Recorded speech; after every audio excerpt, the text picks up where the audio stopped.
The time is 10:17. We are back on the record. Okay, sorry about that, Mr. Kennedy. I think we're good to go again. So before we went off the record, we were just talking about your prior depositions. I think you said you had a couple times. Yes, and since we had this break, I had time to think about it. The deposition was with an insurance company. I had a house that burned down, and they were dragging their feet about paying for the house. It certainly wasn't. It burnt down in a wildfire. It was public knowledge of that neighborhood being burned up by the wildfire, and yet they dragged their feet in pain. So that was the deposition. Okay. And that was there another one besides that one, or was that just the only one? You know, many years ago, you know, when you've been in show business for over 50 years, there are different times that people pull you in as a witness or whatever. I don't even remember the details of something else. Okay, no worries. And if you can't recall, you know, that's a perfectly fine answer. I think your attorney might counsel you to make a guess, but if you know, if you can't remember, that's totally okay. Okay. Are you under the influence of any drugs or alcohol that would make it difficult for you to understand my questions today? No, I'm not. Okay. And just for clarification, I'm not going to encourage you to guess. Guessing would mean that you never knew something. And I don't want you to tell us anything about something you've never known. But if you ever had reason to know, I want your best estimate. So you might not remember the exact date, the dollar amount, person's name, but if you have some vague recollection, tell us what you remember, even if it's not exact. It could be, hey, it was sometime summer of 2018, or it was more than 3 years ago, or it's about people. It was a white guy, about 5'2", 250 pounds. I don't know. You know, I understand. Yeah, Thank but you. estimates are good. Guesses are bad. Okay. Are you prescribed any prescription drugs? No. Okay. Any antidepressants? Any what? Antidepressants? No. And do you see a psychologist or psychiatrist?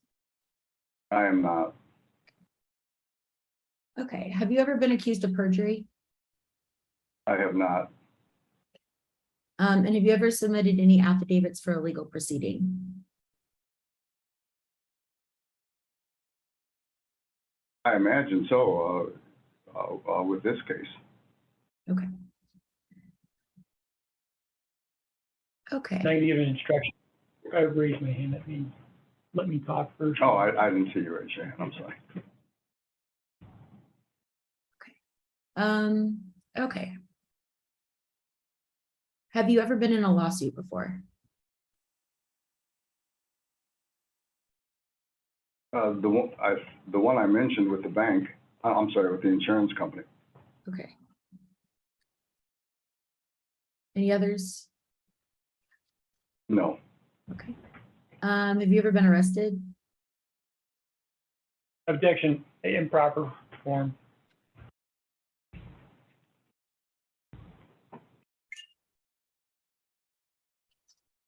Oh, okay. Well, I would say that I had been arrested as a young black man in Los Angeles, California, driving a Cadillac or driving a Mercedes. I was stopped and pulled over at least once a month. I'm talking about the early 70s. It was not a safe place or a nice place for a young black man that seemed affluent. And they came up with any old excuse like, well, you've made a left-hand turn from the center lane, and on and on and on. So thank goodness things have gotten somewhat better.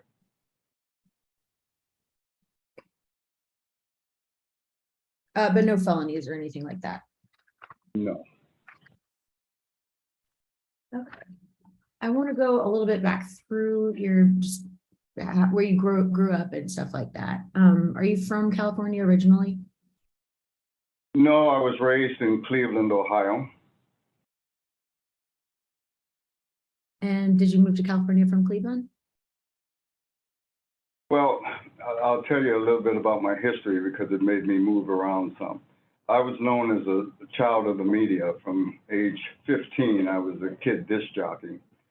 Then as a disc jockey, I worked in Cleveland, Ohio, Detroit, Michigan, Washington, D.C., Houston, Texas, and then came out to Los Angeles, all as a disc jockey.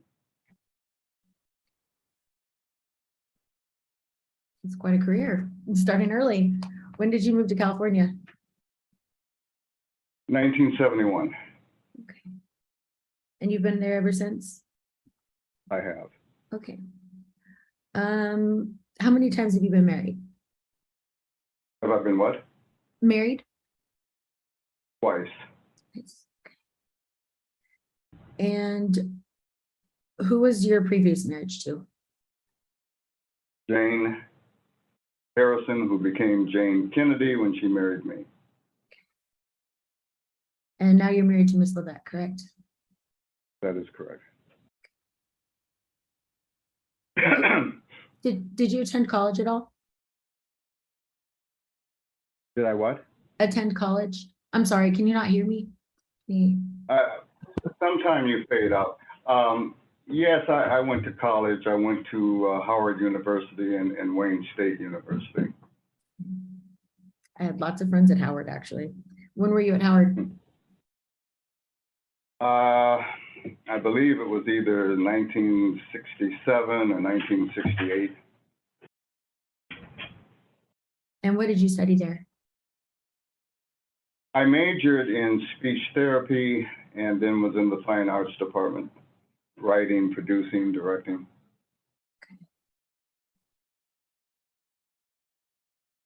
And I think you said that there was another college you went to after Howard, was that correct? Wayne State. Okay, That And was in Detroit, Michigan. okay. And what did you study there? Same curriculum. Okay. So you majored in speech therapy. Did you major in fine arts as well? Yes.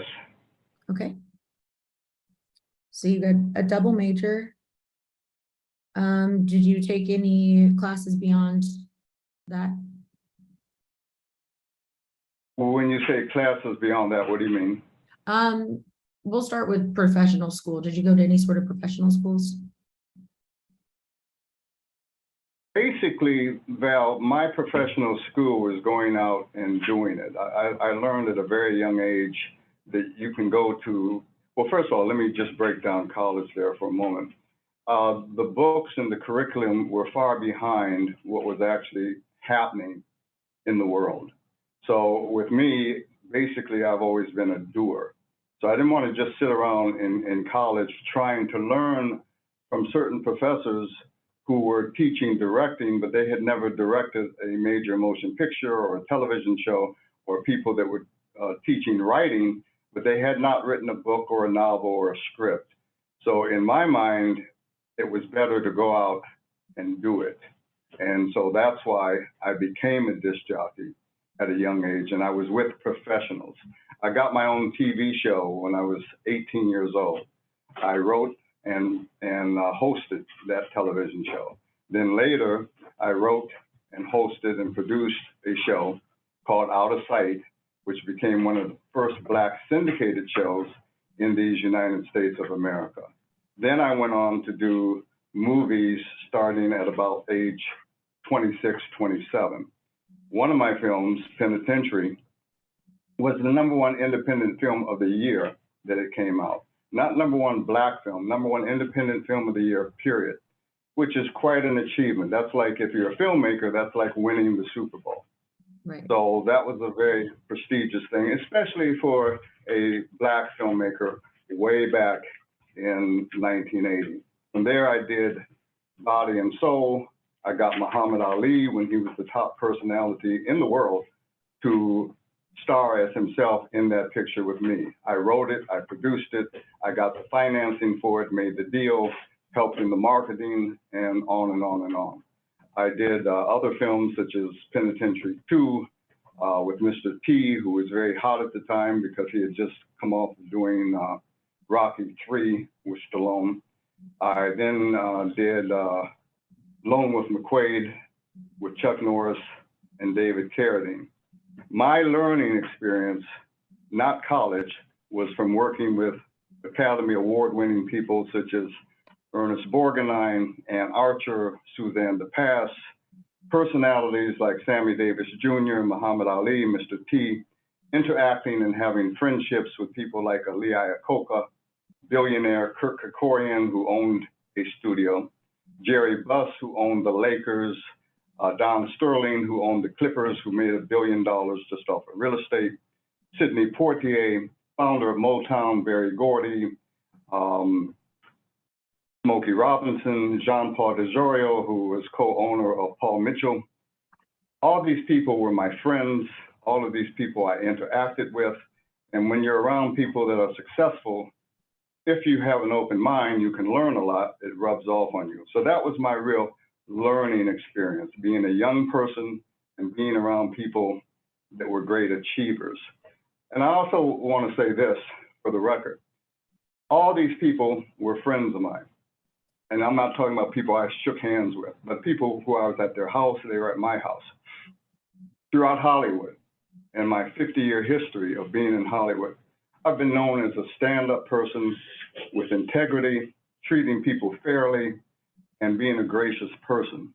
And I have never been talked about in my entire history or life the way this Corey Goode has lied on me and talked about me.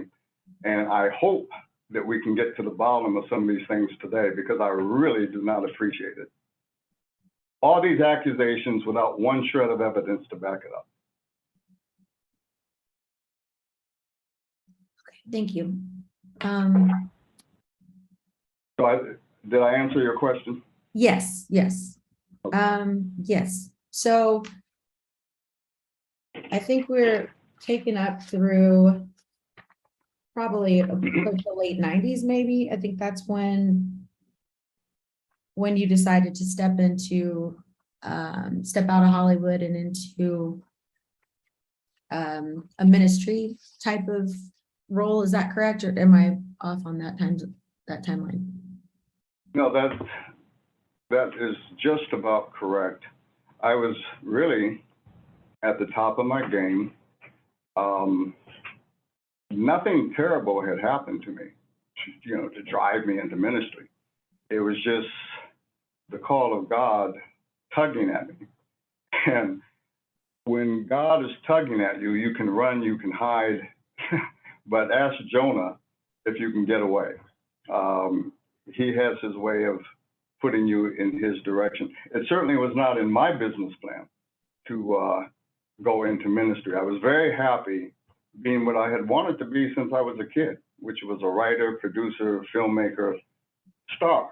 And back then, you did not have that many movie stars. So I was on the cover of hundreds of magazines. I was an international star, a box office star. By box office, what I mean is there are certain people that you can hire and they have a name, but that's it. You can't raise money off of them.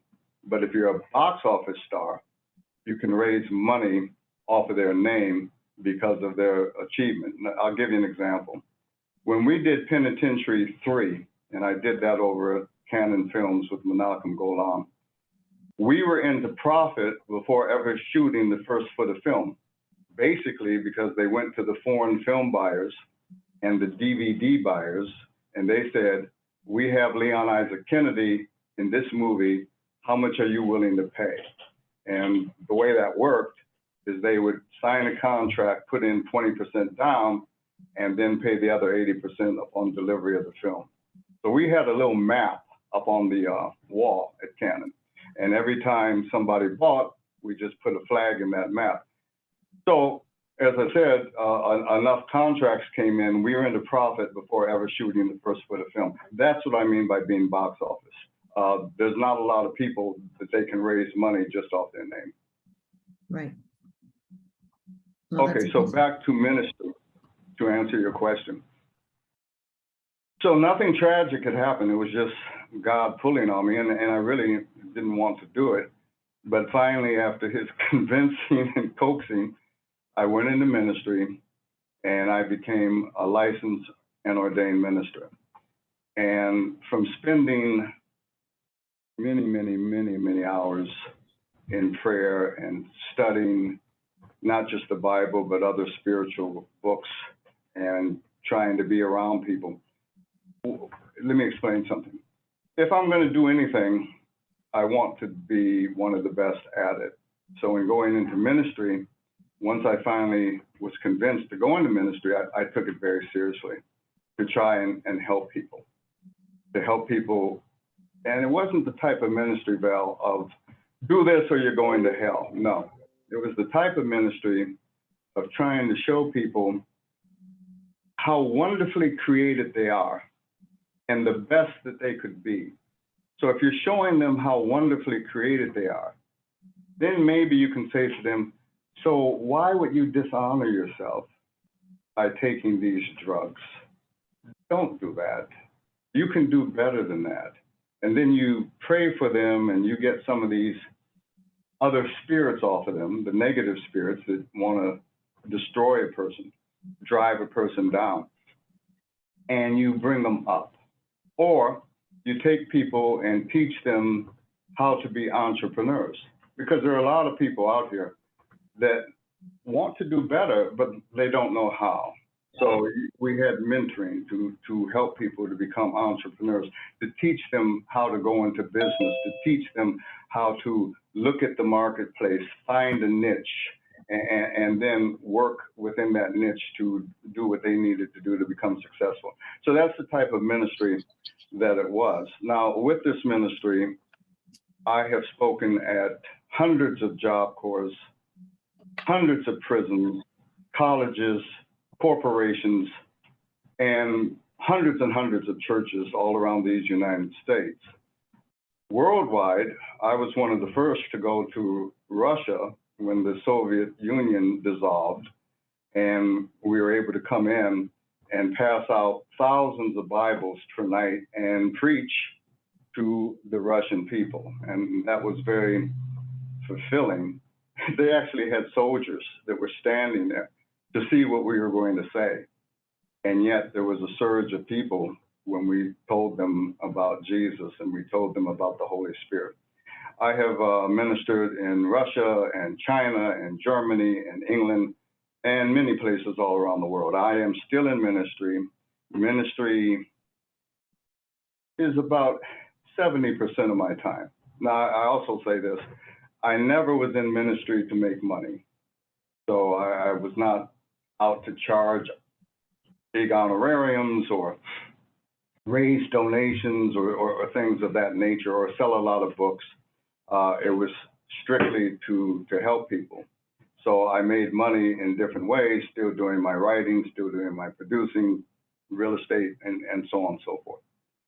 So I'm still in ministry.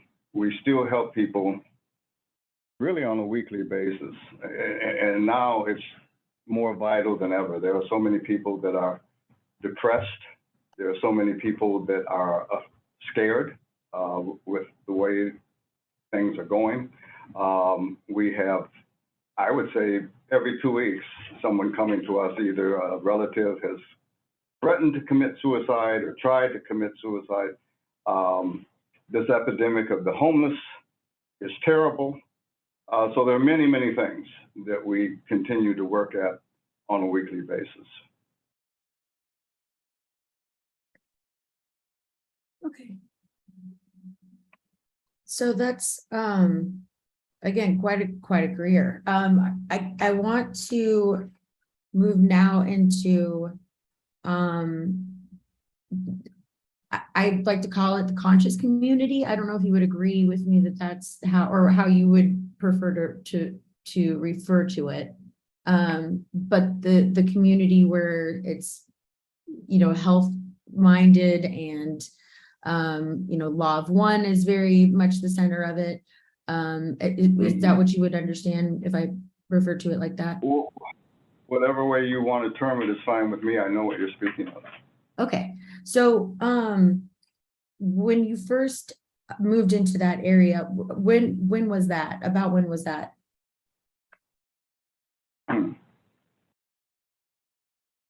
Let me think on that, Val. I imagine it was probably 2018. Okay. Was that when you met David Wilcock? Or did you know him? prior to- Yes, Okay. yes. And how did you meet David? But that's a long history. Kevin Burns was the creator of Ancient Aliens, and Kevin has been a friend of mine for over 30 years. We used to have dinner probably every 2 weeks together. Brilliant, brilliant mind. Half of the programming on the History Channel is Kevin's, Banned from the Bible and Curse of Oak Tree Mountain, and on and on and on. Actually, I was in Kevin's office when he was negotiating that deal for Ancient Aliens. I love Ancient Aliens. It to me, has so much information in it. And I used to tease Kevin because it seemed to me that after season 1, how much more is there to talk about aliens? But he came up, and only Kevin could do this, he came up with different ways. In other words, well, aliens led into, and then there was a whole other topic. And same thing with the Curse of Oak Tree. Am I saying it right? Is it Oak Tree or? Oak Tree Island. Oak Tree Island. I used to tease him and say, Kevin, it's been 5 years and they still haven't found the gold. Come on. Yet that series keeps on going. So, and he would say, well, we haven't found the aliens yet either. But at any rate, David Wilcock was one of the featured speakers. And I thought that David was brilliant. I thought that David was a standout. So fast forward, there's an Academy Award show and dinner after the Academy Awards. So I'm at that particular dinner and I look over and there's David, and he's basically sitting by himself. And so I went up to him and said, excuse me, but are you David Wilcock? And he flashed that great smile of his, said yes. And we talked for a bit. And then later I was inviting some people to dinner after this function. And I went over to David and I said, I'm having some friends for dinner. Would you like to come? He said, yes. And so that's when he came. We exchanged numbers. And then after that, from time to time, we would talk. I had lots of questions and he had great answers. Then later, I had him come to a restaurant to meet Smokey Robinson because Smokey had questions. At one point, I took him over to Jean-Paul DeJoyo's mansion to talk with Jean-Paul. So we had a friendship. And David was always a little disgruntled that his career wasn't going the way he wanted his career to go. And I would listen to him. But I didn't really have time to help him. And so this went on for over a year. And so finally, at one point, we decided, okay, we'll try to work together and I'm going to try to help you. Now, in looking at a career arc, I see what can be leveraged. So if you're on over 100 episodes of Ancient Aliens, that should be leveraged. If you have your own TV show at Gaia, and it's the #1 show at Gaia, then that should be leveraged. Now, David said to me, I want to be as big as Michael Jackson. And I laughed. I said, well, you know, that's very hard to do. Now, by the way, I've known Michael Jackson since he was 10 years old and his entire family. Being a disc jockey in Detroit, I got a call one day from a person named Bobby Taylor. Bobby was a performer over at Motown. And he said, Leon, come over to my house. I think there's something interesting here. And I went over to Bobby's house and there they were, Michael and his brothers, rehearsing for their audition with Berry Gordy. And of course, the rest became history. And I stayed friends with Michael and the entire Jackson family to the time of Michael's tragic death. As a matter of fact, at the memorial, there's pictures of me sitting right behind Mrs. Jackson and the family at the memorial. So I was close to them throughout that entire duration. But back to with David, I said, well, you know, it's going to be hard to be as big as Michael Jackson, but maybe we can get into 1/4 of the Tony Robbins realm. And what I wanted for David was to go beyond the conscious community, or whatever you termed it to be, and to be more mainstream. So that's what I was working at. Got it. Okay. So was is that how you were introduced to Corey? Was through David? Yes, after David and I started working together, one day he approached me and he said, I want you to meet my friend Corey Goode. And Corey needs some help. Corey needs some help with his projects. Corey needs some help in straightening out his business. His business is all over the place. He's got projects all over the place that are half done. And with your mind, maybe you can help him. And he's got some interesting projects. So I went to see Corey while he was doing a lecture.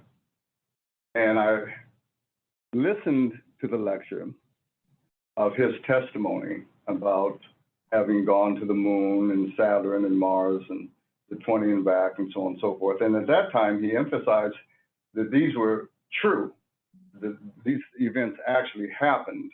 And in looking at some of the Gaia footage, he also emphasized that these things were true, that they actually happened. Now, I understand in his deposition, he's now changed that to say, well, it's in my meditation. And that's when I went. But before that, it was supposed to be true. So I said to David, I don't know if this is true or not, but it's a heck of a show for a ongoing TV series or a great movie. So I would be interested in trying to develop it to see what we could get going for that. So I met with Corey and Roger. Roger was Corey's partner at the time. And then later they came back and asked me to start working with them. Okay. And when you saw his lecture, was that at Gaia or was it something outside of Gaia? You're talking about the TV show? So I think you said that when you first saw him, you listened to one of his lectures. Were you watching him on TV? Or Oh, no. The lecture was a live lecture. I'm not sure, Val, whether it was Contact in the Desert or Conscious Life Expo, but it was one of those lectures. Okay, gotcha. Okay. And going back really quick, when you met David, was that was at the beginning of 2018? I don't know when those award shows are. I'm so bad with that. I believe it was. Okay. Well, and then let me clarify that for you. We did not start working immediately. So when I first met him, it might have been a year and a half later that we then started working together. Gotcha. Okay. Was he still at Gaia at that point in time whenever you met him? When I met him, he was at Gaia. Okay. Was Corey still at Gaia when you met Corey? I don't think so. Okay, so that was probably around like June 2018, something like that.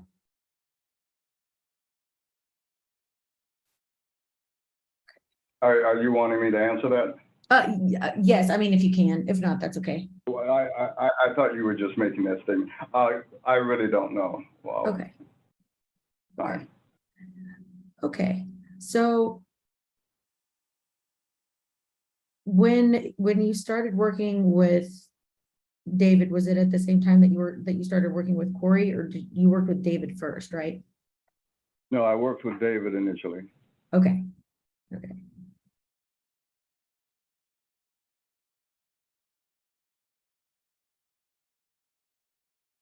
And when you met Corey and Roger, did you talk to them most of the time together or separately? No, it was together. They were business partners.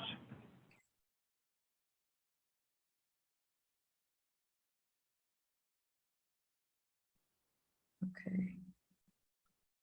And then it was around probably September of 2018, maybe a couple months after you met them, that you guys signed a shopping agreement. Is that correct? I think the shopping agreement came about later. Okay. The first approach was, let me just take a minute to get this straight in my mind here. Absolutely. Take it. All right. Above Majestic had already been done. Okay. The contract had already been signed and executed, and it was getting ready to come out. Now, I was not working with Corey and Roger at this particular time. I was just working with David. David had already done his work and already filmed everything he was supposed to film for Above Majestic. But David had not negotiated what his percentage should be. So then he came to me and said, Leon, film's getting ready to come out. I don't have a signed contract and I don't have an understanding with Corey. I need you to try and get this straight. So I called Corey and Roger. Basically, Corey did the talking. And Corey said to me, I don't want to give David a percentage. David is not a team player. David is arrogant. David is lazy, and he does not deserve a percentage.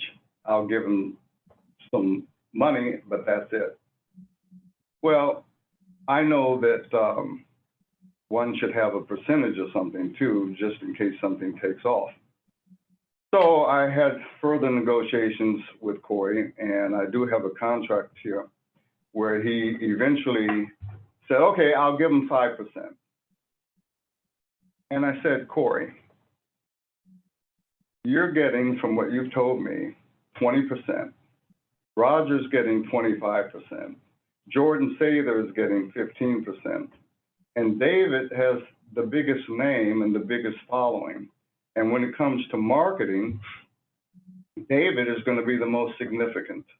And he deserves at least 15%. Now, and let me go back for a moment. When I went back and told David that Corey only was offering him 5%, David actually cried, and I'm not exaggerating, actually cried on the phone and said, Leon, how could he do this to me? I'm his friend. I'm the one that took him to Gaia. I'm the one that helped him negotiate his Gaia deal. I'm the one that built him up. By the way, I raised in 3 different fundraisers for him over 100,000 tax-free dollars, and he's going to treat me like this. How could he do this? And I said, I don't know, but let me see what can be worked out. When I approached Corey with that information, Corey, I think Corey is just very forgetful of people's kindnesses, because basically he admitted, he said, yeah, he raised me money. I don't think it was tax-free, but he raised me money and he did this and he did that, but no, he doesn't deserve this. And I said, just as a friend, out of the things he did for you, he deserves this. And Corey said no. And by the way, he double dipped, because on one of those fundraisers, they were raising money for his moving expenses, and yet Gaia had already paid his moving expenses. So that was a double dip into his community for donations. But at any rate, I finally got tired of Corey's nonsense in the way he was treating David. I went directly to Jim Martin and I said, who's going to do the heavy lifting for this movie? And he said, well, I'm expecting David to do it. And I said, okay, David should get a minimum of 15%. And Jim said, you got it, Leon. And that's how David got the 15% from my negotiating with Jim Martin, not Corey.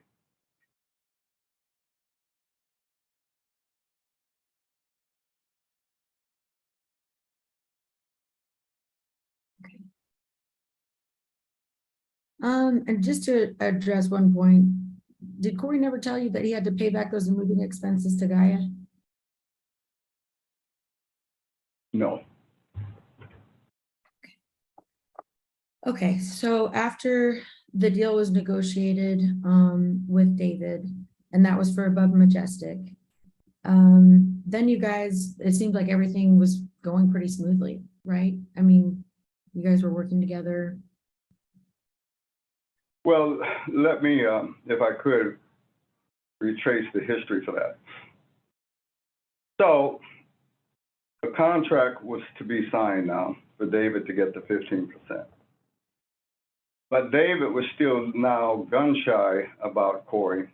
And then he said to me, well, how are we going to ensure that, number one, I get paid, and number two, that I get paid on time without a lot of withholding of the money for, over an amount of time. So in having a conversation with Roger and Corey, that's when it was decided that SBA Entertainment LLC would be set up as a entity to collect the funds from Orchard 1091 as they came in.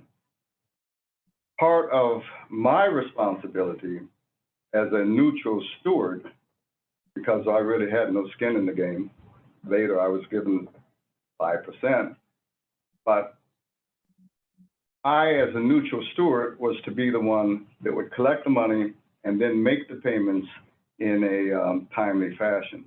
Now, by the way, it was David Wilcock, Corey Goode, Roger, and Jordan, because they were the big percentage holders, that all signed off on this.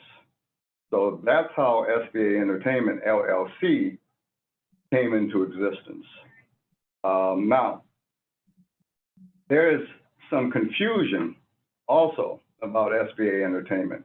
There's SBA Media, there's SBA Entertainment LLC, but there are two SBA Entertainment LLCs, and I sent those pieces of paperwork over to you. Roger Richards, in November of 2018, set up SBA Entertainment LLC as a Colorado LLC. He still made me the sole manager to be in charge of everything, and it still put my mailing address on there. However, it was a Colorado-based LLC. Later, we decided for tax purposes that it should either be a Delaware or Nevada corporation. So I then set up a Delaware corporation in January, and you'll see the paperwork, January 2019. Once again, I was the sole member. That is the one that collected the monies and operated, as you said, smoothly for the entire year. Now, in this entire year, on a monthly basis, Orchard 1091 would put money into the account, and I would disperse the money with Marine, always within 2 weeks. Val, there was never not one complaint the entire year. At the end of the year, there was a 1099 statement. People also got what they received for the whole year for their tax purposes and so on and so forth. No complaint from anyone. As a matter of fact, I have a text from Corey that came in December, so that's the end of the year, saying, thank you, Leon, for all the efforts that you've done for the team and collecting the money and so on and so forth. So now all of a sudden to hear he's disgruntled that monies were not paid and monies were not collected on time is a blatant lie. And I can't say it any nicer than that. In his deposition, he said that there were complaints that people did not get their money on time or they didn't get their money at all. So I called Brandon Graham. Brandon, did you ever have complaints? Did Dave ever have complaints about not getting your payments? No, Leon, not at all. I called Jordan Sather. Jordan, did you have any complaints? Did you always get your money on time? Yes, Leon, always got the money on time, no complaints. I called Brian Barth, and if you remember, Val, Corey in his deposition said, and Brian Barth is angry with Leon. He's very upset with Leon about not getting his payments and this, that, and the other. I called Brian, and I have a letter that I sent to you from Brian stating, I've always got my payments on time. I've never had any complaints about Leon. And as far as I'm concerned, from knowing Leon all these extra years, he is a man of integrity and a man of character. So Corey perjured himself by making those blatant lies. And I do want to go on the record with that. So there were no complaints about the money that came in from Orchard 1091 for Above Majestic. Now I move over to the following year for Cosmic Secret. And there were only two payments that we collected for Cosmic Secret. One came in December, one came in February. Those payments were all paid out on time. And then after that, Corey embezzled the money, and who knows what has happened to the money since then. It's been a year and a half. They talked about there would be an audit. I got things from Liz Laurie. I got a letter from Corey. We're just doing this for an audit. We'll send you transparency. We will make payments as soon as the audit's over. I've got to ask, how long should an audit take? It's been a year and a half. There's been no transparency, no money paid out to these team members who waited over a year and a half now for their money. They got no money while everything was shut down during COVID. You couldn't work. SAG was shut down. The entire industry was shut down. There was no means of making an income, and Corey kept these people's money, and I think it's villainous and atrocious.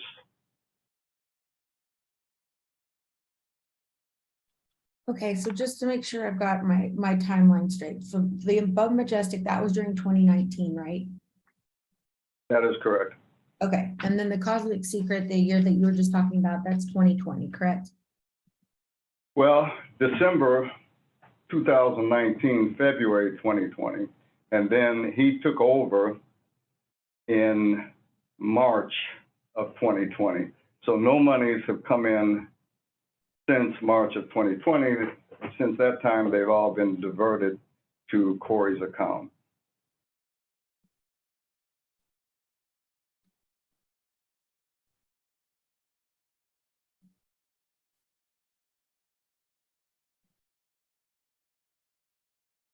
And just to finish up that scenario, if I could, Val, when Liz Laurie sent a letter asking us to send all the accounting to Alec Clark, we did so within 30 days. We let Liz know that. We have paperwork that I've also sent to you from Alec Clark saying that he got all of the accounting that was sent. It was sent by a CPA that I worked with. So all the accounting is there. Every single month of every single collection from Orchard, every single payout to each individual is all there on the record. And we totally cooperated with the people that Liz asked us to send the information to. Okay, but that information was sent to Liz, correct? That wasn't sent directly to Corey? Well, it was Liz's direction to send it directly to the accounting firm. And we sent it as she directed to the accounting firm. Okay. And the document that you said, the documents that you sent over, those were the documents that were produced to us yesterday by your counsel, correct? I'm sorry, you broke up a little bit, please? Yeah, no, that's okay. The documents that you're talking about, that was to the Wells Fargo account, correct? From the Yes. orchard? Okay. And those were the ones that were we received a Dropbox link from your council yesterday afternoon. Is that the documents that you were talking about? Those were some of the documents, and then there was a complete accounting and spreadsheet that was also sent to the accounting firm, covering all of 2019 and into the first 3 months of 2020.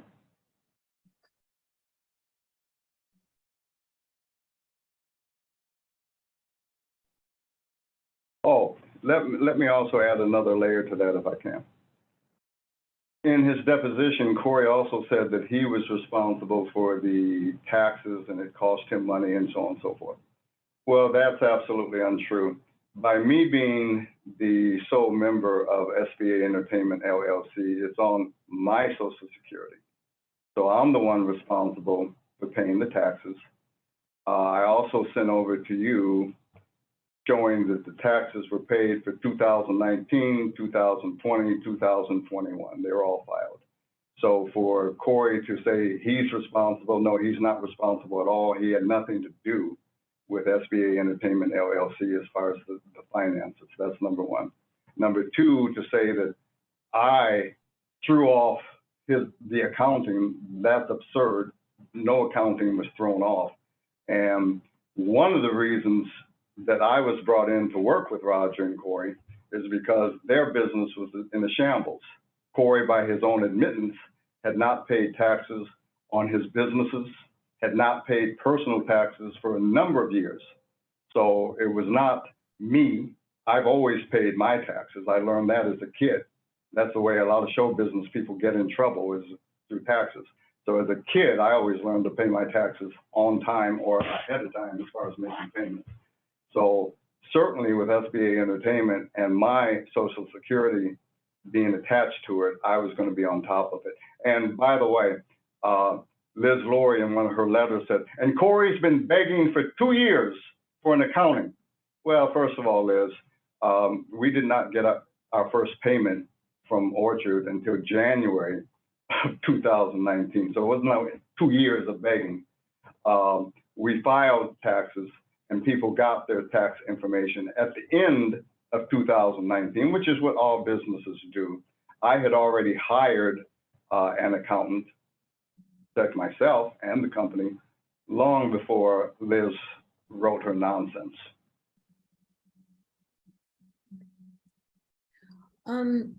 So when Liz, because I wasn't part of this at the time, but when Liz demanded that production of documents, had this lawsuit already been filed?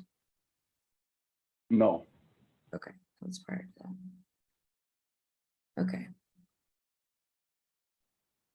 Okay, I want to rewind. Actually, we'll go back to January 2019, because it seemed like that was a good time for everybody. Money was coming in from above Majestic. Everybody seemed to be getting along nicely. And you guys were working on some pretty big projects. You had some good stuff in the pipeline, right? Yeah, it really had a very positive picture. The big problem happened because Roger and Corey had a falling out. And I believe it was over the percentages for above Majestic, that Roger got more. He got 25%, Corey got 20%. At any rate, they had a falling out. And then everything just started unraveling. Corey basically did not talk to Roger. Roger would call me to see what he was supposed to do and so on and so forth. I did my best to keep the band together because it was a heck of a team. I mean, if you look at that team with David Wilcock, Corey Goode, and I always said Roger was the workhorse. I never knew anyone that worked as hard or as quickly as Roger. And see, one of the things that I used to try and tell Corey, because Corey would have ideas and he'd say, I want this done, I want that done. But for every idea, execution has to take place. And execution is really grunting it out. And it takes time and effort to do that. Well, Roger was the person that did that. Now, we also had Brandon Graham. We had Dave Everett. David won an Emmy for editing and various other things. It was a brilliant team and with lots of potential. And I was trying to keep the team together.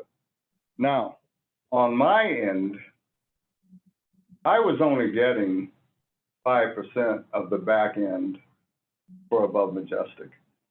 And that's speculative. Yes, Above Majestic ended up doing well, but the Hollywood rule of thumb is most back ends amount to nothing. So it was very speculative. There were no salaries. You know, Corey also talked about he gave everybody salaries. Corey usually was destitute, usually needed money. He had no money to pay anybody. So there were no salaries. And by the way, if you were going to pay a team like this, you would need about $500,000 to break down everybody's salary for what they were worth. So he didn't pay anyone. People were only going to make money on the back end.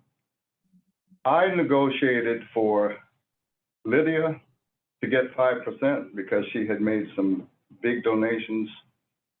And I also negotiated for Brian Barth to get 5%. So I was only getting the same 5% that they were going to get, and I was doing a heck of a lot of work.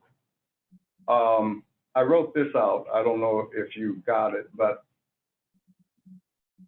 I'll put it this way, and I don't have the paperwork in front of me.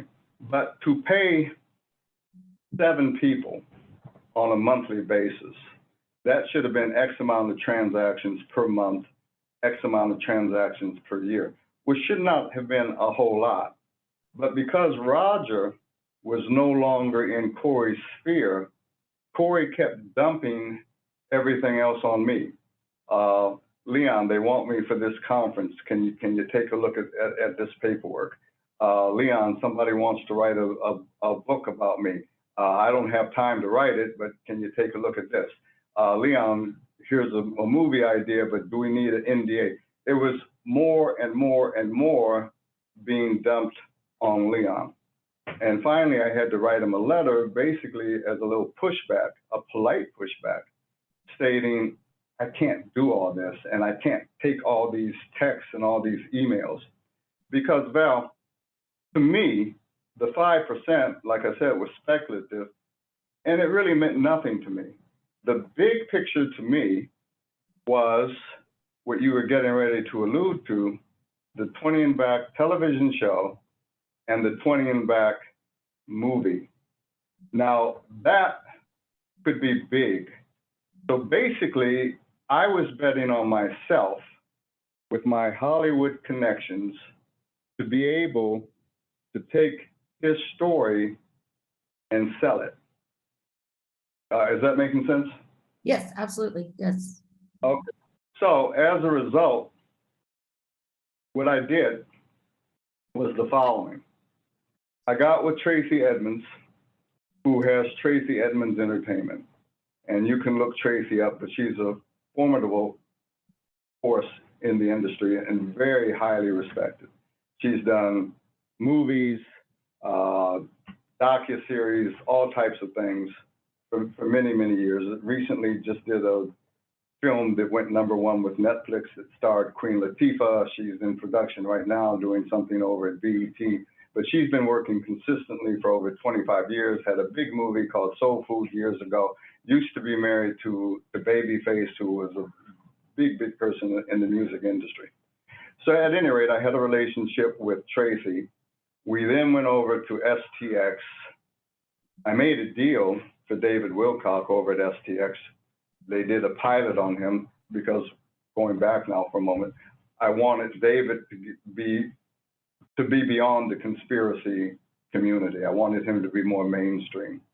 So I got a pilot deal for him over there, and also got a big deal for David at STX, where STX was going to put up over $1 million for us to have our own SVOD channel.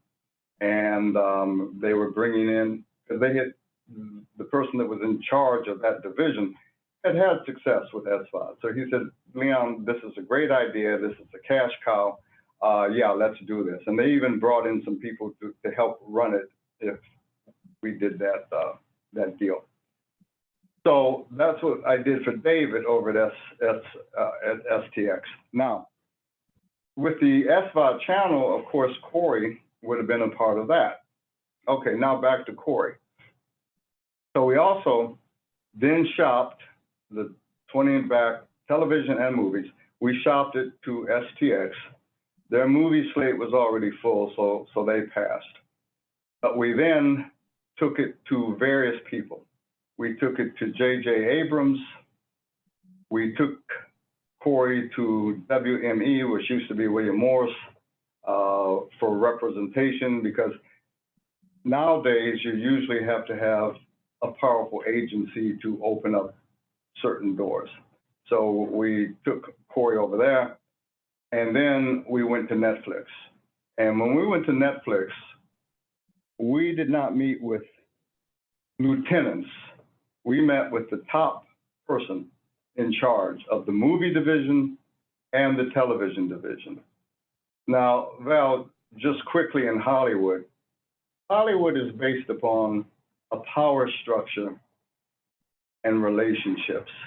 If you really break down Hollywood and get into the A-list, there's only about 200 people in that A-list circle that are working over and over and over. It's the same stars, it's the same directors, it's the same producers, it's the same writers, and it's very hard for other people to break into it, to crash through what I call the gatekeepers. And so you have to have relationships. So we did have the relationship to have those meetings. Also, I met with Anton Fuqua. Well, let me go back. So Netflix basically stated, we like it, but we want other elements attached. Well, what were the elements? Well, if you can bring in a notable director, or if you can bring in a notable writer. So I met with Anton Fuqua, and you can look him up on IMDb, but a great track record. And I pitched it to him, and he liked it a lot. And basically said to me, because when I pitched it, I wasn't just pitching the story, Val. I was also pitching what makes your eyes light up, the merchandising. And so I talked about all these different characters, and look at Star Wars. Look what they did. And Star Wars is X amount of years old. It's time for another one. It's just the way I sold it. And Antoine said, yeah, this could be a $1 billion. I'm the one that told Corey about the $1 billion. So now when he goes around bragging, I've got a $1 billion IP, I'm the one that told him that, based upon what Antoine said, as far as, this is very important, potential, because that's all it was. See, one of the things that I tried to make Corey understand when he got a little arrogant is, well, wait a minute, Corey, you were already Corey when I met you. You already were on Gaia, you already had the TV show, you were Corey Goode. So if you were so big, why didn't you have these meetings yourself? No, because they wouldn't even return his phone calls, because they didn't have the relationships. That's why. If it's such a great story, now 2 years later, why hasn't it sold? Because he doesn't have the relationships. And now he's burned a lot of bridges, so I doubt if a lot of people are going to deal with him in Hollywood or in the community. But that's another story, so I won't go down that route.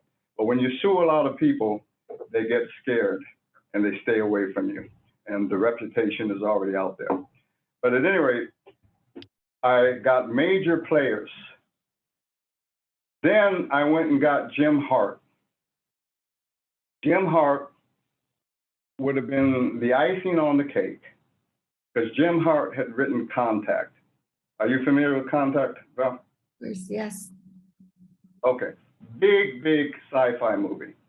He also wrote Hook for Spielberg, Brandon Stoker's Dracula, Laura Croft Tomb Raiders, and on and on and on. I mean, this man is prolific. He's great. I set up a meeting on the phone with Corey and Jim Hart. I'd already pitched it to Jim Hart. He was very interested. And in that conference call, Corey said to Jim Hart, and this was in April, he said to Jim Hart, well, whatever we're going to do, we can't do until October. And this is April of 2019, correct? No, this is April, I think, of 2020. 2020. This is right before the lawsuit. Okay. So at any rate, he said, can't do it until October.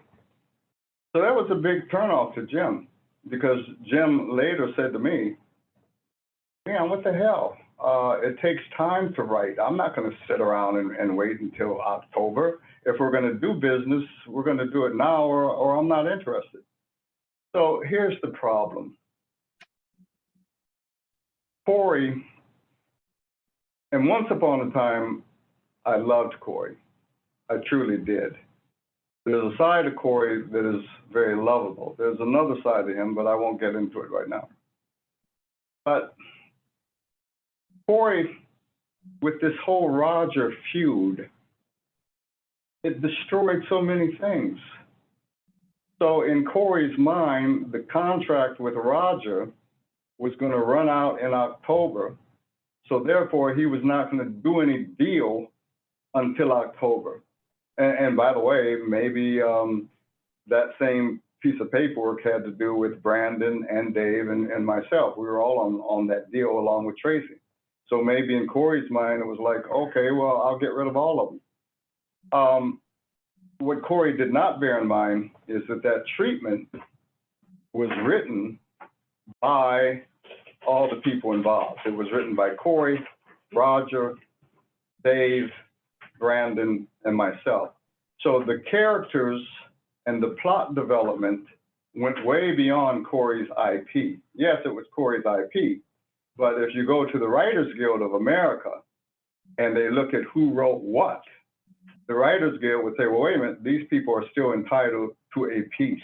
That's just the way it works, and Corey does not understand sometimes Hollywood contracts. But my point here is that we were so close with the Netflix deal that could have gotten a major movie done. And where would we all be now? We wouldn't be fighting over these little petty things. And that's what I kept trying to say to Corey. All this, I used to say, look at the two C's. One C is creative and one C is combat. And Corey, you are so into combat of sitting up, monitoring Facebook and Twitter and this and everybody that said something about you and so on and so forth, rather than just be creative. And all this infighting and these little things, I don't give a damn about these little things. I'm interested in the big target, and the big target is the 20 and 20 back TV series or movie. That's what I'm interested in, and that's really why I'm here. And the whole thing tragically went down the drain.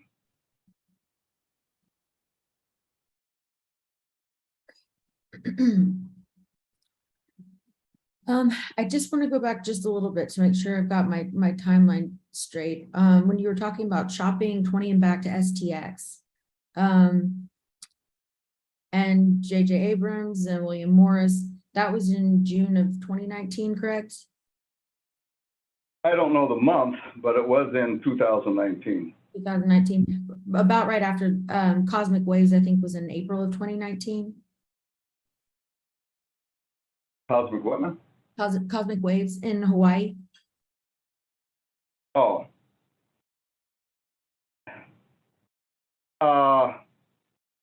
I don't really know when that was. It was in 2019. Okay. Because Above Majestic came out, everything was going well. Cosmic Waves was a success, right? I mean, that was a good a good event? You're talking about the lectures that took place in Hawaii? Yes. Yes. And then it was shortly thereafter that that 20 and Back was shopped to STX and Netflix. It might have been shopped even before, Val. I'm not really sure of the timelines there. Okay, okay. Was Roger with you guys whenever y'all were going to, y'all went to Netflix with Roger, right?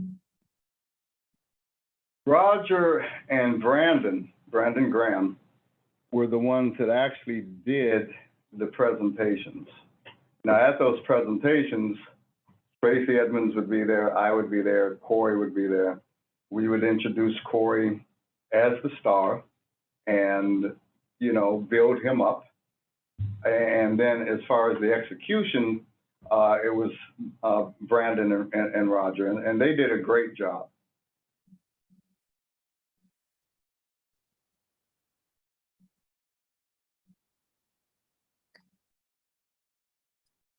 Okay. So you guys, you chopped it around, you had gotten a couple of bites, so to speak. Big bites. Big bites. When did things start going south? It was about the end of 2019, right? Yes.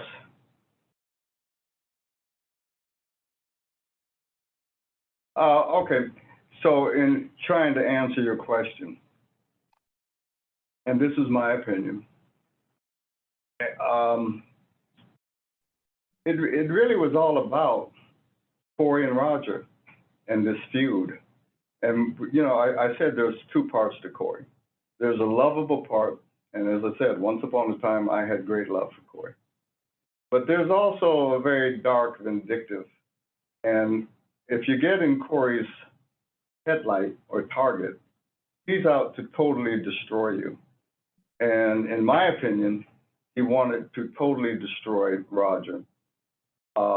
He did lots of things to cut Roger out. But the biggest, and you can see one of my letters to Corey, the biggest was this money grab that took place in March.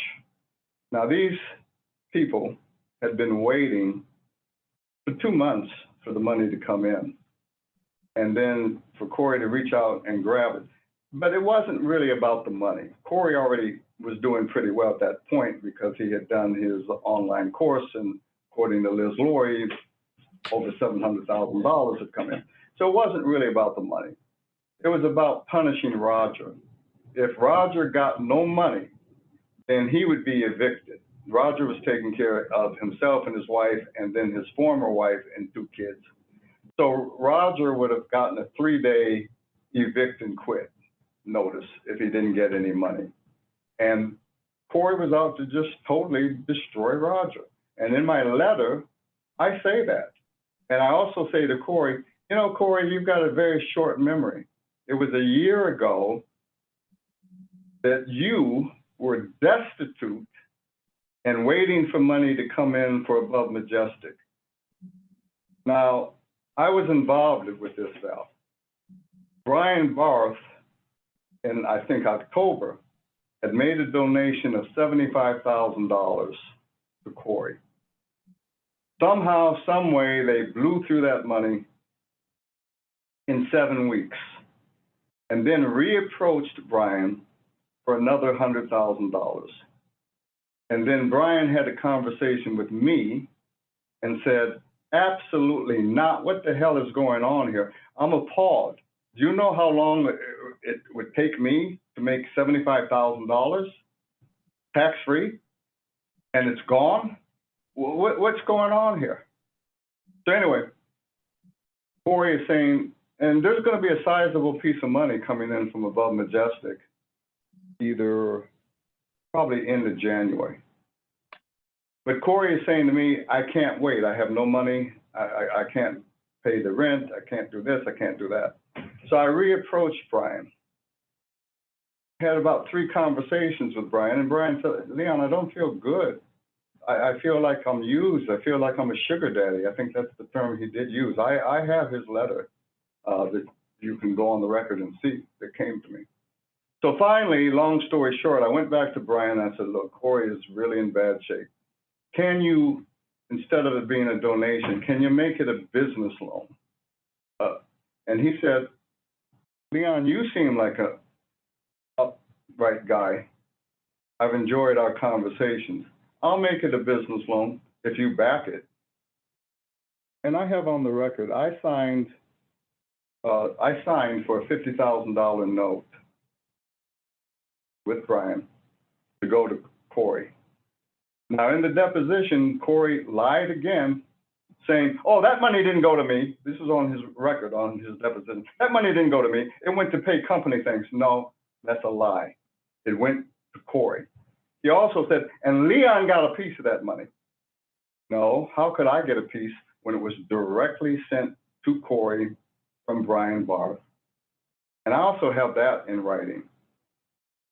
Also, I'm the one that negotiated with Brian because Corey had the two children that were special needs education. I'm the one that negotiated with Brian. Brian, do you see it where you can make a contribution for the education, the special needs? Brian paid out about $35,000 for the special needs. Now, Corey denied all of that in the deposition. What I hold against Corey now is he has no gratefulness. He remembers nothing that anybody did for him. He did not remember the graciousness that David Wilcock did for him in helping him when he turned down David to get a percentage. He didn't remember the nice things that Jordan Sather had done for him when he said, no, Jordan didn't deserve a percentage in Cosmic Secret, even though Cosmic Secret was the sequel to Above Majestic. And he certainly has not been grateful for what Leon Isaac Kennedy has done for him. Because in addition to signing for the $50,000 note, in addition to getting him the $30,000 for his kids, I lent the company money when it couldn't pay bills to the tune of over $20,000. It got paid back eventually, but who else would have gone out on the line $50,000 and then put another $20,000 in to keep a company afloat? And then no gratitude? And then you sue me? And like Maureen said when the lawsuit came, she said, after all the kindness you've done to this man and his family, by the way, I always try and have a heart for people. I cared about his family and what he was going through. And it wasn't just that money, Val. All the time he needed advances. We can go through the ledger and I can show you where he got this advance, where he got that advance, where he got that advance. Yes, Roger got advances too. And I've personally lent Roger money to keep him going. But then for Corey to turn around, when I made advances for him, when I lent him money and lent the company money, for him to turn around and then say I embezzled money and took money from the company and put it into my company, that's a out and out, blatant, vicious lie. And what I want, because embezzlement is a very harsh, career-ending accusation. I want specifics. I want to know, okay, embezzlement, show me where. Show me the amount of money. Show me what account it came out of. Show me the accounting. Show me where it went. Quit coming up with all these lies with no shred of evidence to back it up. The same as he did with saying that the profit participants complained. He couldn't name a name. Name a name. He can't, because no one would say that. So the man is a chronic liar. Everything that comes out of his mouth is a lie, and he has no shred of evidence to back it up. And this whole lawsuit is a clown show, because there's not one shred of evidence to back up anything this man has said.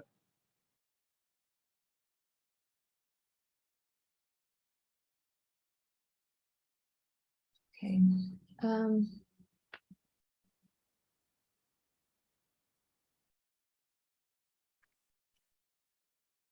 I want to start talking now about the graphic novel.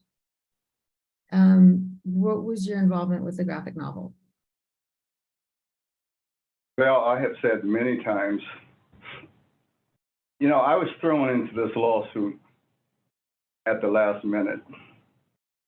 And if we really examine things, Leon shouldn't even be in this lawsuit. As far as I'm concerned, Adrian and myself are collateral damage to the big feud and the big business divorce that needed to take place between Roger and Corey. With Adrian, there was a dispute with who owned what. But even in the deposition, well, I'll go back. When Liz Laurie was negotiating with Adrian, Adrian basically was saying, as far as I'm concerned, it should be 1/3, 1/3, 1/3. Well, Liz Laurie came back saying, no, Roger wasn't involved. And out of integrity, Adrian said, yeah, he was involved. So that's when the whole negotiations fell apart. Now, in his deposition, Corey said, when Lyndon had asked him a question, well, I imagine it should be 1/3, 1/3, 1/3. Well, if it's going to be 1/3, 1/3, 1/3, the lawsuit should be over because that's what it should have been in the first place, and that's what was talked about. So why is there still a lawsuit? So anyway, with me, so at least with Adrian, they had some contention. If you look at me, there was nothing Leon was asking for. There was nothing Leon wanted.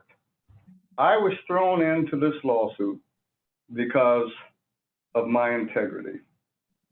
Now, mind you, Val, we talked about me being a minister. I'm licensed and ordained, but more than that, my relationship with spirit is so vitally important to me. And I'm not going to let it go down the drain. I'm not going to compromise it for millions of dollars for hit movies or anything else. And I'm, in my mind and spirit, I'm held accountable for what I say and don't say. I'm older than David. I'm older than Corey. I was trying to be like a father figure to them. And so I tried to be what I would call the voice of reason or a compass, a moral compass. And to me, I looked at David, Corey, and Roger as three brothers that sometimes were in competition with each other, sometimes fell out with each other. But it's like, come on, guys, can't we just do a group hug and move on? Because there were lots of conflicts with David and Corey, too. Half the time, they were mad at each other. I was trying to keep this wonderful team together. But like I said, on a spiritual level, I would be held accountable by God if I saw something wrong and didn't speak up. So I did speak up for David Wilcock when he deserved the 15% versus no percentage. I did speak up for Jordan when he was not going to be given a percentage. And many times I spoke up for Roger, basically saying to Corey, don't you know Roger is your dog? He's down in the trenches with you. He would do anything for you, Corey. Don't you know that? So I spoke up for Roger.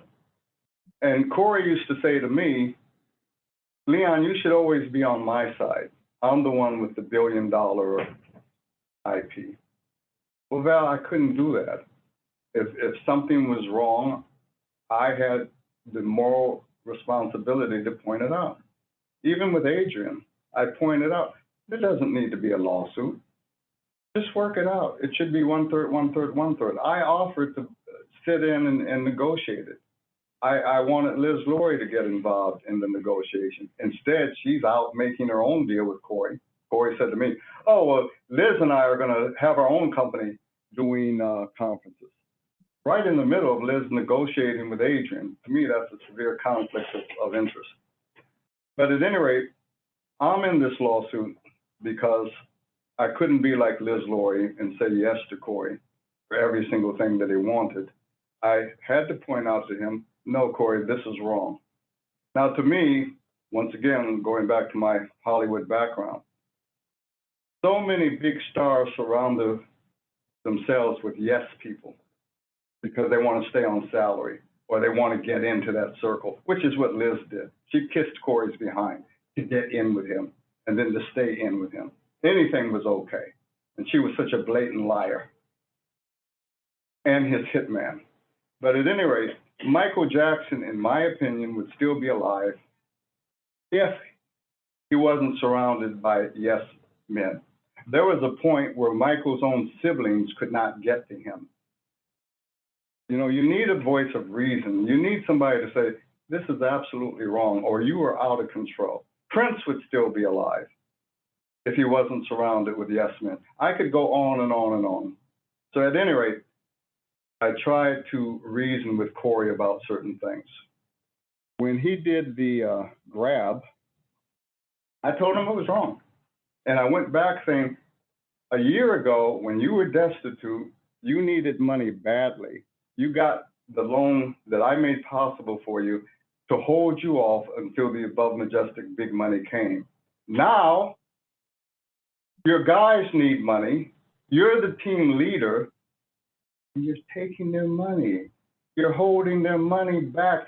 Can't you remember what you were going through a year ago? That's what these guys are going through now. How can you do this to them? And he wouldn't listen. So we argued about it. He didn't like it. I wasn't on his side. I didn't endorse it.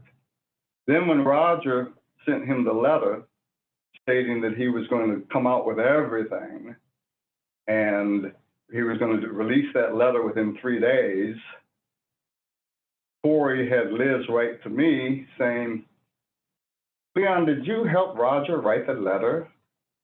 Do you agree with what was said in the letter? And you have 48 hours to answer, or we'll just assume that you were involved.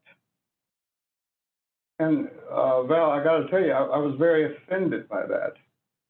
Number one, I did not help Roger write the letter. Number two, as far as did I agree with what the letter said, there was a lot in the letter. So what am I going to do? Say I agree with this sentence, but I don't agree with that sentence?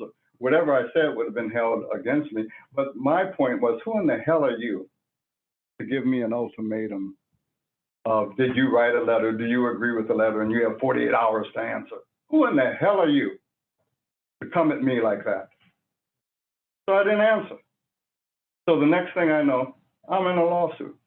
But I mean, if you look at it, why am I in this lawsuit? There was nothing I wanted. So go back to your original question here. Yeah, about the graphic novel. Oh, okay. So if you look at me being thrown into this lawsuit, I was just sloppily thrown in. The timelines are all wrong. I was just thrown in wherever Roger was. Put him in there. I was never involved with the graphic lawsuit. As a matter of fact, I ran across a memo from Corey basically stating, I want this graphic novel finished and out by the end of 2018. I didn't even start working with them till the end of 2018. So if he's doing a directive way back at the beginning of 2018, how was Leon involved? I was never involved in the graphic novel. I was not involved in the finances of the graphic novel. I wasn't involved in any of their other business. The only thing I was involved in was the payments that came through for SBA and trying to get the 20 and 20 movie and television series sold, and then the other plethora of things that Corey dumped on me to do when Roger was not involved anymore. One time, or maybe twice, Corey asked me to make a payment, an emergency payment, by the way, which was always coming up. You know, we could never just do things on the 1st and the 15th like normal companies would do. There was always some emergency, always some fire to put out. So I got a call from Corey about the, I guess the illustrator. He needs money right away, Leon. Can you see if we can find some money to pay him? That was my only involvement, was paying the man. I don't know what the graphic novel is. I've never seen it, never involved in it. Oh, and by the way, in the lawsuit, it says, I and Roger made a mess out of the graphic novel and a mess out of the finances. I go again on the record. I was never, ever involved with the graphic novel. So was it Roger that had taken the money that was being paid? There was the money that was supposed to go towards the graphic novel. That would have been Roger that had moved those funds? I'm going to give you a speculative answer because once again, this was before my time. All I can tell you, Val, is this. In the year 2019, over $300,000 came in from Orchard 1091 for Above Majestic. And I made those payments to the profit participants. Within that year, I never heard from Corey saying, oh, but there should be money coming out to pay back the graphic novel. I never heard that. It only came out later when he made this money grab. Well, some of this money was supposed to go to the graphic novel, and Liz wrote it up like a parrot in the letter that she wrote to me. All I can tell you is what I heard. And what I heard was there had been a donation that came in. Some of that donation was supposed to go to the graphic novel. Roger convinced Corey to use some of that money for Above Majestic, and that's what was done. And I only heard that. I don't know that for a fact. But see, to me, that's messy business between two business partners before the rest of the people were involved. I don't think that I or Brandon Graham or David Everhart or Jordan should even be involved with that, nor penalized with that. And by the way, from what Corey said in his deposition, and also from your letter that you wrote to Jordan back in December of 2020, you said $194,000 had already been collected and that about $70,000 went to the graphic novel. The first time I heard about anything going to the graphic novel was in Corey's deposition. But I and the other profit participants, the team, I don't think should have been penalized by that. And that's, like I said, messy business between Roger and Corey that needed to be ironed out.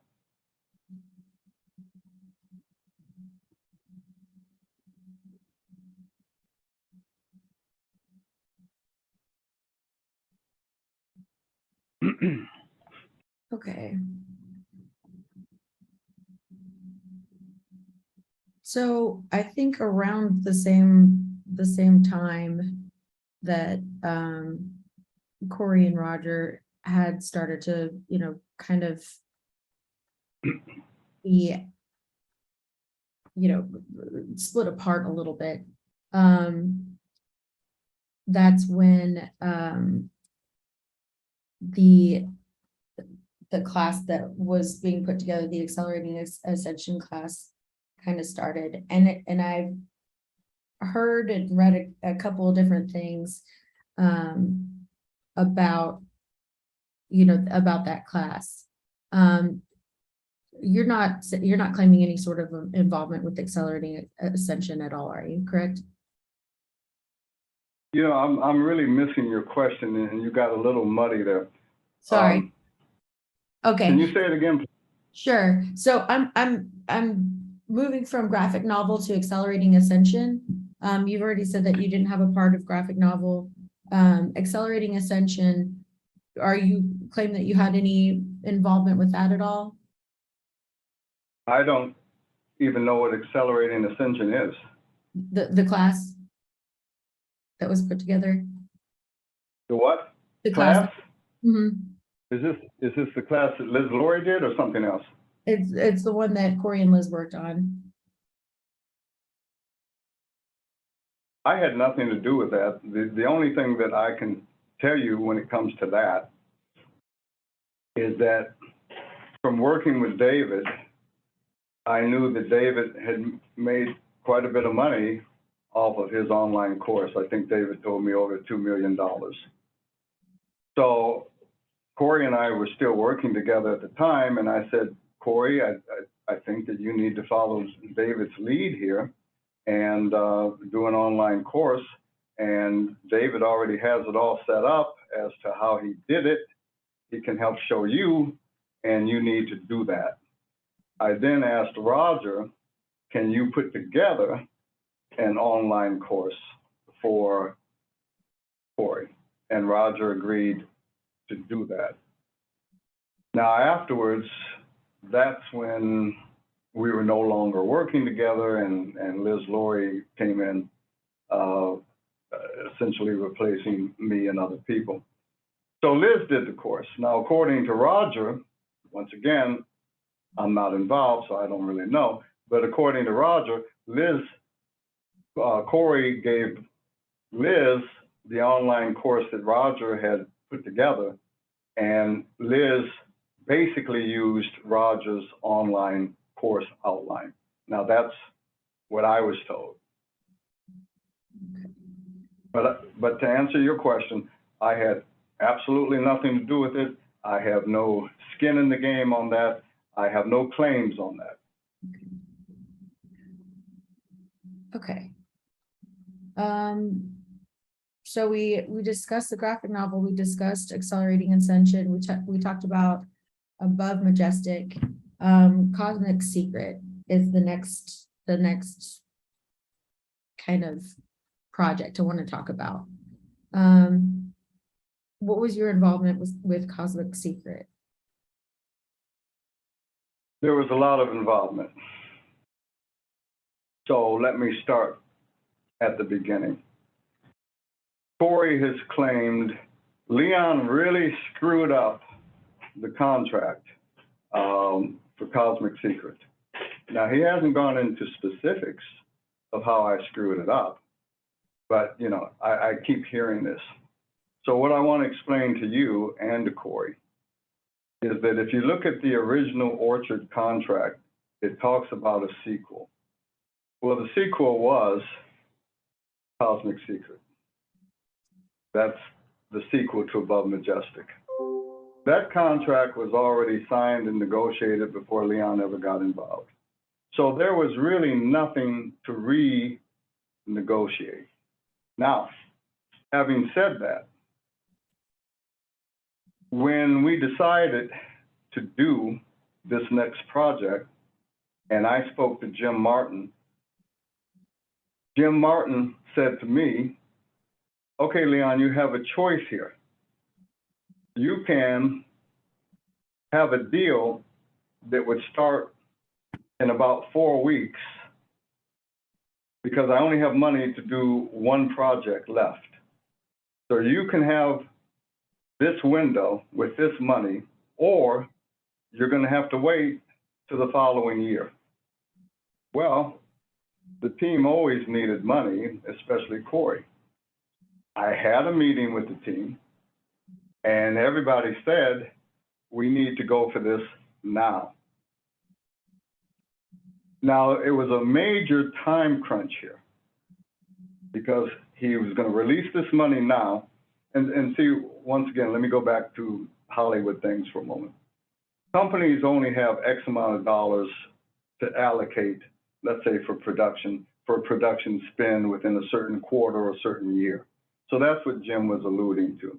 This is the end of our money for this year. Either you take it or I give it to the other company that wants to do something, you wait till next year.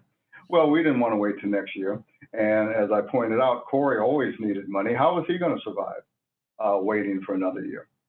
So we all decided, even though maybe Corey has conveniently forgotten this, but we all decided, yes, we'll take this deal and we'll do it now. They were going to give a $200,000 advance, $100,000 the minute the deal memo was signed, and then another $100,000 upon delivery. Now, there is a caveat here. I said, can we have our own separate contract for Cosmic Secret? And Jim Martin said to me, if I kick up into legal a separate contract, it's going to take legal maybe over 60 days to do it. This time frame is going to be over. My advice to you is just go ahead, take this deal, take the advance, and this contract is tied in to the previous contract. So Leon didn't screw anything up. Leon was doing what the team wanted to do, and there was a severe time crunch. So we took the deal. We got the $100,000 advance that was split among the profit participants. However, Val, there was a severe time crunch. Now here's where it gets a little funky between Roger and Corey. Corey had wanted to be involved in directing the next project, which would have been Cosmic Secret. And originally it was talked about him doing it with Brandon Graham. Brandon would direct and Corey would co-direct with Brandon, and it would be a nice learning curve for Corey. But because of the time crunch, Roger got involved and said, I need to direct this. I'm the only one that can bring it in within this time frame. Now, also, let me explain something. When they give you these advances, and then they give you the second part of the advance, there is a time period. If you deliver it 1 day late after that time period, you won't get the second part of the advance. Not 1 day late. So there was a severe time crunch. All right, so working on that time crunch, Corey submitted an outline. That outline has been talked about. Maybe he's submitted another outline, I'm not really sure. But Roger took the reins and ran with this project. Corey was very disgruntled about that. He wasn't disgruntled about getting the money when the $100,000 was split up, or the money that came afterwards, the second $100,000, nor the money he's diverted, close to $200,000 from Cosmic Secret. He's not disgruntled about that, but he was disgruntled that Roger took over. But because of that time frame, Roger is the only one that could have brought it in on time, and we barely made it. As a matter of fact, what happened when it was brought in, Val, is there was a problem with David's sound, and so we had to spend another day on that, and Jim Martin said he would give us grace on that. And it was turned in barely on time. Well, according to Orchard 1091, it wasn't on time. And so they then said that I just froze up on the screen. Are they still getting me okay? Are you guys still getting me okay? I froze up on the screen here. Let's ask Caleb. I've got my The audio is still coming through, but the video. He's gone. Oh, he's back. Uh-oh. Okay. 1 sec. I had a different my view is all messed up. What did I do?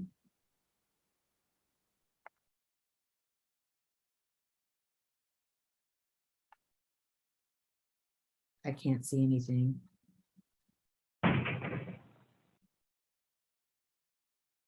Valerie, are you on gallery mode or speaker mode? I have no idea. If you go to the top right corner of the Zoom screen, it should pop up a button that says view. Oh, I see. But it's doing something. Hold on. I don't know. Leon's video is off now, so if you're just seeing a blank screen. I can't see anything except for myself and Leanne. Is anybody still? Can we go off the record? I don't know if anybody. Yeah, okay. that's fine. Let's go off the record. All right. The time is 11:56. We're now off the record. Okay.